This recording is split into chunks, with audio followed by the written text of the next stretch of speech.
ऐं ह्रीं श्रीं महापाशुपतास्त्राग्निर्दग्धासुरसैनिकायै नमः। ॐ ऐं ह्रीं श्रीं कामेश्वरास्त्रनिर्दग्धसभण्डासुरशून्यकायै नमः। ॐ ऐं ह्रीं श्रीं ब्रह्मोपेन्द्रमहेन्द्रादिदेवसंस्तुतवैभवायै नमः। ॐ ऐं ह्रीं श्रीं हरनेत्राग्निसन्दग्धकामसञ्जीवनौषध्यै नमः। ॐ ऐं ह्रीं श्रीं श्रीमद्वाग्भवकूटैकस्वरूपमुखपङ्कजायै नमः। ॐ ऐं ह्रीं श्रीं कण्ठादक्कटिपर्यन्तमध्यकूटस्वरूपिण्यै नमः। ॐ ऐं ह्रीं श्रीं शक्तिकूटैकतापन्नकट्यधोभागधारिण्यै नमः। ॐ ऐं ह्रीं श्रीं मूलमन्त्रात्मिकायै नमः।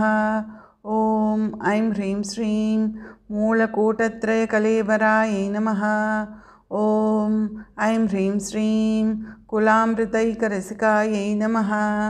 ॐ ऐं ह्रीं श्रीं कुलसङ्केतपालिन्यै नमः। ॐ ऐं ह्रीं श्रीं कुलाङ्गनायै नमः। ॐ ऐं ह्रीं श्रीं कुलान्तस्थायै नमः। ॐ ऐं ह्रीं श्रीं कौलिन्यै नमः। ॐ ऐं ह्रीं श्रीं कुलयोगिन्यै नमः। ॐ ऐं ह्रीं श्रीं अकुलायै नमः। ॐ ऐं ह्रीं श्रीं समयान्तस्थायै नमः।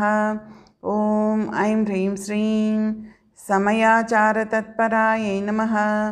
ॐ ऐं ह्रीं श्रीं मूलाधारैकनिलयायै नमः। ॐ ऐं ह्रीं श्रीं ब्रह्मग्रन्थिविभेदिन्यै नमः।